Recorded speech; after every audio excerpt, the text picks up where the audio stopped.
నమస్తే, welcome to Leo. నేను మీ జగన్. అయితే ఆర్కే రోజా గారు ఏమన్నారో ఒకసారి విందాం.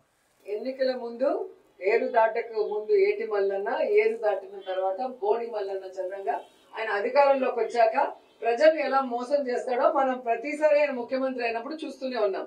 ఈసారి అయితే ఒక్కసారి ముఖ్యమంత్రి అయినటువంటి ఒక వైఎస్ జగన్మోహన్ రెడ్డి గారు 151 స్థానాలు గెలుచుకున్న తర్వాత ఒక్కసారి ఇక చాలు, ఒక్క ఛాన్స్ అని చెప్పి రాజన్న బిడ్డని నిజంగా వైఎస్ఆర్కి సంబంధించినటువంటి ఒక వారసుడు అని చెప్పి సొంత తల్లి చెల్లి ప్రచారం చేసిన తర్వాత గెలిచినటువంటి ఒక జగన్మోహన్ రెడ్డి గారు ఇక ఒక్క ఛాన్స్ ఇచ్చాము, ఇంకా సరిపోద్ది, దాదాపు ఒక రాష్ట్రాన్ని 30 ఏళ్ల పాటు వెనక్కి తీసుకెళ్ళిపోయాయని చెప్పేసి 151 స్థానాల నుంచి 11 స్థానాలకు పరిమితం చేశారు ప్రజలు. వాస్తవానికి రోజా గారు, జగన్ గారు, చంద్రబాబు నాయుడు గారు, లోకేష్ గారు, పవన్ గారు, లేదంటే పురంధేశ్వరి గారు, వీళ్ళెవరో డిసైడ్ అవుతే వీళ్ళు రాజకీయాల్లో గెలవరు, ఎన్నికల్లో గెలవరు. వాళ్ళని గెలిపియాల్సింది అంతా కూడా ప్రజలే. సో ప్రజలు చాలా కంప్లీట్గా 151 స్థానాల నుంచి 11 స్థానాలకు పరిమితం చేయడమే కాకుండా సొంత జగన్మోహన్ రెడ్డి యొక్క ఇలాకాలో 685, అది కాక 6000 పైచిలుకు ఓట్లు ఏవైతే ఉన్నాయో లతారెడ్డి గారికి ఇచ్చారంటేనే పూర్తిగా రాజకీయంగా ఆత్మహత్య చేసుకున్నట్టే లెక్క అని చెప్పి రాజకీయ విశ్లేషకులు చెప్తూ వస్తున్నారు. అలాంటిది రోజా గారు ఇప్పటికీ కూడా, అంటే రేపో మాపో ఆడదాం ఆంధ్రాలో అరెస్ట్ కాబోతున్నటువంటి ఒక రోజా గారు ఏదో ఒక రకంగా స్పందించాలి కాబట్టి ఇలాంటి స్పందన వస్తుంది. సో చంద్రబాబు నాయుడు గారు ప్రతిసారి ముఖ్యమంత్రి అయితే ఇలాగనే వంచిస్తారంటే నిజంగా వంచే వాళ్ళని ఎందుకని ప్రజలు ఎంచుకున్నారు? వంచేది జగన్మోహన్ రెడ్డి కాబట్టే కదా 151 స్థానాల నుంచి 11 స్థానాలకు పరిమితం చేశారు. పులివెందుల్లో దాదాపు 31 ఏళ్ళగా ఏకగ్రీవంగా ఎంచుకున్నటువంటి ఒక వైసీపీకి సంబంధించి వైఎస్ ఫ్యామిలీకి సంబంధించినటువంటి ఒక వ్యక్తులు ఎందుకని 685 ఓట్లకి పెట్టారనేది ప్రజలు డిసైడ్ చేస్తారు, మీరు కాదు కదా అని చెప్పి ప్రజలు అంటున్నారు. మరింతగా పేర్లు అయితే చాలా సూపర్ గా పెట్టారు, శ్రీ శక్తి అని. కానీ శ్రీని దగా చేసే విధంగా ఈరోజు చంద్రబాబు నాయుడు ముందుకు వెళ్తున్నాడు. వాస్తవానికి స్త్రీని దగా చేసేది ఎవరు అని వైఎస్ విజయలక్ష్మి గారిని అడగండి. వాస్తవానికి స్త్రీని దగా చేసేది ఎవరు అని చెప్పేసి వైఎస్ షర్మిల గారిని అడగండి. వాస్తవానికి వైసీపీలో ఏదైతే మహిళల్ని దగా చేసేది ఎవరు అంటే జగన్మోహన్ రెడ్డి అని చెప్పి ఇప్పటికే ఎన్నోసార్లు వైఎస్ సునీత గారు చెప్తున్నారు. అదే కాకుండా అంబటి రాంబాబు సొంత కూతురుకు సంబంధించిన ఫ్యామిలీని కూడా రోడ్డు మీద పెట్టి తన యొక్క ఫ్యామిలీని కూడా చేశారు. సో స్త్రీని ఎలా కించపరచాలని చూస్తున్నాం. ముద్రగడ పద్మనాభ రెడ్డి కింద మార్చుకొని క్రాంతి అనే తన కూతుర్ని ఒక ప్రాపర్టీ కింద మార్చేశాడు. సో స్త్రీకి ఇచ్చేటువంటి ఒక దగ ఏంటి అనేది అక్కడ చూడండి అని చెప్పి అంటున్నారు. అదేవిధంగా చూసుకుంటే ఎవరైతే దువ్వాడ సీను, దువ్వాడ వాణి, వాస్తవానికి దువ్వాడ వాణికి సంబంధించిన ఫ్యామిలీ బ్యాక్గ్రౌండ్ వెనకబెట్టుకొని తన ఎమ్మెల్సీ అయిపోయినటువంటి ఒక ఎవరైతే దువ్వాడ సీను ఉన్నాడో ఇప్పుడు దివ్యల మాధురితో ఉన్నటువంటి ఒక ఏదైతే రీళ్లు కావచ్చు, తిరుమలలో చేస్తున్నటువంటి ఒక రీల్స్ కావచ్చు, వీధుల్ని పూర్తిగా చెడగొట్టినట్టు వైనం కావచ్చు, ఇప్పటికీ ఏదో ఒక బిజినెస్కి సంబంధించి వాళ్ళు చేస్తున్న రీల్స్ కావచ్చు. సో స్త్రీలని ఎలా దగా చేయాలో దువ్వాడ సీను అని చెప్పేసి అంటున్నారు. అదేవిధంగా చూసుకుంటే స్త్రీలని దగా చేసే విషయంలో గోరంట్ల మాధవ్ పార్లమెంట్ సాక్షిగా జిప్పు విప్పి ఏం చూపించాడు, పార్లమెంట్ గ్రూపుల్లో ఏం షేర్ చేశాడు అనేది, అదే మహిళలు మీరు ఇచ్చేటువంటి విలువేంటి అనేది అక్కడ అర్థమవుతుంది. ఇదే కాకుండా ఏదైతే కర్నూలుకి సమీపంలో మీ యొక్క వైసీపీకి సంబంధించిన నాయకుడు ఎవరైతే ఉన్నారో ఒక ఇంట్లో పనిచేసేటువంటి ఒక దళిత మహిళ పైన దాడి చేసి ఫోక్సో చట్టం కింద జైల్లో ఉన్నాడు. తనని అడగండి స్త్రీలకి ఎలా దగా చేయాలో.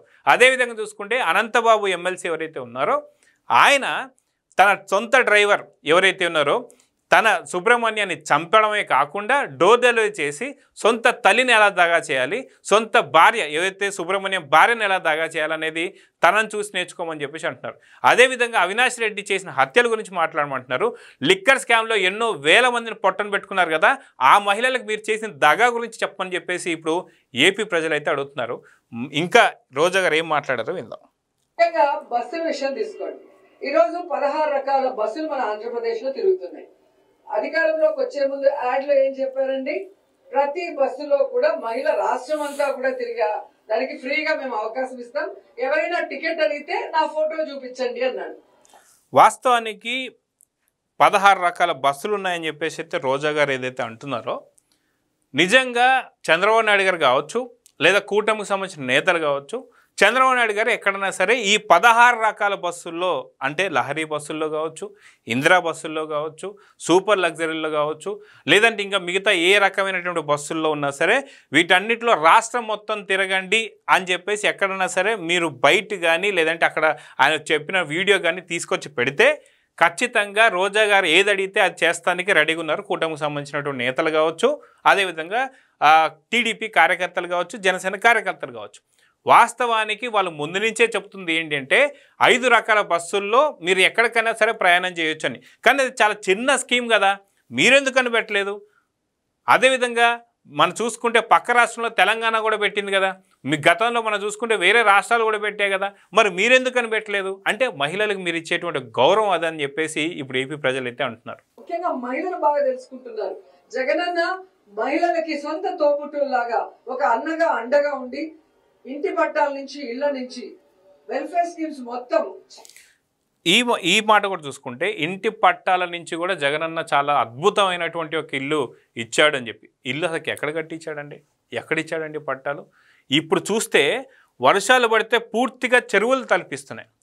చెరువులు తలపించేటువంటి ఒక ప్లేస్లో ఇచ్చేటువంటి సెంటు భూమి అంటే కరెక్ట్గా చెప్పుకోవాలంటే జగన్మోహన్ రెడ్డికి సంబంధించి ఏదైతే ఋషికొండ ప్యాలెస్లో బాత్రూంలో పావు వంత కూడా ఉండదు. అది ఎన్నో లక్షలు పెట్టి కమోడ్ ఉంటుంది చూసారా, దానికి విలువ కూడా చేయదు.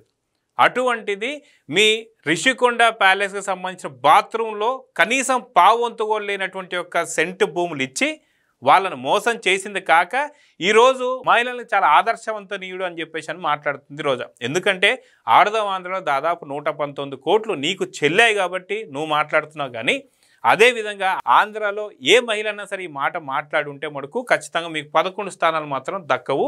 ఖచ్చితంగా 175కి 175 వచ్చాయి. కనీసం మీ ఇంట్లో ఉండేటువంటి ఓట్లే పడలేదు కాబట్టి 11 స్థానం పరిమితం అయ్యారని చెప్పేసి ఇప్పుడు ఏపీ ప్రజలు అయితే అంటున్నారు. చేయూత కానీ ఆసరా కానీ అలాగే తల్లికి వందనం కానీ చెప్పినట్టుగా ప్రతి సంవత్సరం కూడా బటన్. ఇక్కడ ఒకసారి వింటే తల్లికి వందనం అనేది కూటమికి సంబంధించినటువంటి ఒక స్కీమ్, వాళ్ళది అమ్మఒడి, అది కూడా మర్చిపోయింది. వాస్తవం మళ్ళీ ఒకసారి మీకు వినిపిస్తాను. జగనన్న మహిళలకి సొంత తోబుట్టులాగా ఒక అన్నగా అండగా ఉండి ఇంటి పట్టాల నుంచి ఇళ్ల నుంచి వెల్ఫేర్ స్కీమ్స్ మొత్తం చేయూత గాని ఆసరా గాని అలాగే తల్లికి వందనం కానీ సో నిజంగా కూటమికి సంబంధించి వీళ్ళు ఖచ్చితంగా ప్రమోషన్ చేస్తున్నారంటే అది అతిశయోక్తిగా మీకు అనిపించినా చూసారుగా ఆర్కే రోజా గారు వాళ్ళ సొంత స్కీమ్ ఏదైతే ఉందో అమ్మఒడి మర్చిపోయి తల్లికి వందనం అంటున్నారంటేనే ఖచ్చితంగా మీ నగరిలో కూడా ప్రతి ఒక్క పిల్లవాడు ఖచ్చితంగా చెప్పుతో కొట్టినట్టు చెప్పినట్టుంది. కాబట్టి ఇప్పుడు అమ్మఒడి అని మర్చిపోయింది ఆర్కే రోజా. చెప్పినట్టుగా ప్రతి సంవత్సరం కూడా బటన్ నొక్కితే ఒకేసారి రాష్ట్రంలో ఉన్న మహిళలందరికీ కూడా ఎలిజిబిలిటీ ఉన్న అందరికీ పడేది. కానీ ఈ రోజు ఏ విధంగా మోసం చేస్తుంది కూటమి ప్రభుత్వం. ఇది అధికారంలో రావటం కోసమే మేనిఫెస్టోలో అబద్ధాలు చెప్పారు. ఈ రోజు ప్రజల్లో వ్యతిరేకత వస్తే తూతూ మంత్రంగా చేయడానికి ప్రయత్నిస్తున్నారు తప్ప ఎక్కడెక్కడ ఒక సిన్సియారిటీ లేదు అనేది అర్థం చేసుకున్నారు. మహిళల్ని మోసం చేసిన వాళ్ళు ఏ రాష్ట్ర చరిత్రలో ఏ ముఖ్యమంత్రి కూడా బాగుపడిన దాఖలాలు లేవు. నిజంగా ఆర్కే రోజా గారు మాత్రం చాలా కరెక్ట్ పాయింట్ అయితే చెప్పారు. నిజంగా ఎక్కడైనా సరే మహిళల్ని మోసం చేసిన వాళ్ళు ఖచ్చితంగా వాళ్ళు ఎక్కడక్కడ బాగుపడ్డటువంటి యొక్క చరిత్ర లేదని చెప్పేసి అన్నారు. ఖచ్చితంగా వైసీపీ 2019-24 దాకా చేసినటువంటి యొక్క కల్తీ లిక్కర్ ఏదైతే ఉందో, స్పోరియం లిక్కర్ ఏదైతే ఉందో వీటిని తాపించి ఎన్నో వేల మంది మహిళల తాలిబొట్లు తెగ్గొట్టేశారు. సో ఖచ్చితంగా 151 స్థానాల నుంచి 11 స్థానాలకు ఎందుకు పరిమితం అయ్యారనేది ఖచ్చితంగా చెప్పింది. అదేవిధంగా తల్లిని భయపెట్టి బెదిరించి ఖచ్చితంగా తల్లి విజయలక్ష్మి గారి పైన ఎక్కడ గొడ్డలి వేడి పడుతుందో అని చెప్పి అమెరికాకి పారిపోయి కొడుకు పైన కూడా నమ్మకం లేకుండా అక్కడి నుంచి పూర్తి వైఎస్ఆర్కి సంబంధించిన వారసురాలు షర్మిల మాత్రమే జగన్ ఓటేద్దని చెప్పేసి అన్నారు. అందుకే 151 నుంచి 11 స్థానాలు. సొంత చెల్లి పసుపు చీర కట్టుకొని చంద్రబాబు నాయుడు గారి దగ్గరికి వెళ్తే చంద్రబాబు నాయుడు దగ్గరికి వెళ్ళి మోకరిల్లిందని చెప్పి మాట్లాడారు. సో ఒక చెల్లి బాధపడితే మీకు వచ్చేటువంటి యొక్క ఘనత ఏంటి అంటే 151 స్థానాల నుంచి 11 స్థానాలు. అదేవిధంగా చూసుకుంటే వైఎస్ సునీత గారు సొంత తండ్రిని చంపింది అవినాష్ రెడ్డే, అవినాష్ రెడ్డికి ఓటు వేయొద్దు, తనకు సీటు ఇవ్వద్దు అంటే తను చాలా పసివాడు, చిన్న పిల్లవాడు అని చెప్పి సమర్థించినందుకు నీకు ఈరోజు పులివెందుల జెడ్పీటీసీ కావచ్చు, అదేవిధంగా 151 నుంచి 11 స్థానాలు దొరికింది. ఎందుకు అంటే ఖచ్చితంగా మహిళలు ని కించపరిచినందుకే, మహిళల్ని దగా చేసినందుకే. ఖచ్చితంగా రోజా గారు చెప్పినటువంటి వ్యాఖ్యలో మాత్రం చాలా వ్యాలిడ్ పాయింట్ అనే చెప్పుకోవాలి. చంద్రబాబు నాయుడుకి గతంలోనే ఏ విధంగా డ్వాక్రా అక్క చెల్లెమ్మలను మోసం చేస్తే ఎలా చెంపదెబ్బ కొట్టి ఇంట్లో కూర్చోబెట్టారో తెలిసింది. సో ఈసారి కూడా జగనన్న కన్నా మించి ఇస్తాను, జగనన్న ఇచ్చింది ఇస్తూ అని చెప్పారు. సో కొంతమంది ఏమారారు, వాళ్ళకు కూడా ఇప్పుడు తెలిసి వచ్చింది జగనన్న రాజశేఖర రెడ్డి గారు మాత్రమే ఈ రాష్ట్రంలో ఉన్న ప్రజల్ని, ముఖ్యంగా మహిళల్ని తమ సొంత అక్క చెల్లెలుగా భావించి, కుటుంబ సభ్యులుగా భావించి వారికి అండగా ఉంటారు అన్న విషయం. సో ఈ కూటమి ప్రభుత్వాన్ని తరిమి కొట్టండి, మీ గ్రామాల్లోకి వచ్చి తెలుగుదేశం పార్టీ వాళ్ళని చొక్కా పట్టుకొని నిలదీయండి. సో వాస్తవానికి ఇంటింటికి వైసీపీ అనే ప్రోగ్రామ్ ఏదైతే ఉందో, రీకాలింగ్ చంద్రబాబు నాయుడు మేనిఫెస్టో ఏదైతే ఉందో, 5 వారాలు చెప్పినటువంటి ఒక జగన్మోహన్ రెడ్డి గారు ఏదైతే చెప్పారో, చెప్పిన దగ్గర ప్రతి ఇంటికి వెళ్తే ఇదే జరిగింది. ఇంటికి వచ్చిన వైసీపీ నేతని చొక్కా పట్టుకొని, కాలర్ పుచ్చుకొని, ఏదైతే గతంలో జగన్మోహన్ రెడ్డి గారు అన్నట్టు ఫిల్ట్ మడత పెట్టండి అన్నట్టు కాలర్ వీళ్ళే ప్రజలు మడత పెట్టినందుకు 5 వారాలకు సంబంధించినటువంటి ఒక రీకాలింగ్ చంద్రబాబు మేనిఫెస్టో ఎక్కడ ఉందో తెలియదు.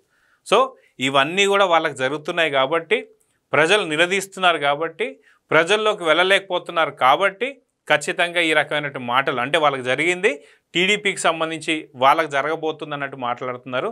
సో చూద్దాం జరగబోతుందో. నమస్తే. Please subscribe to Leo News for more videos.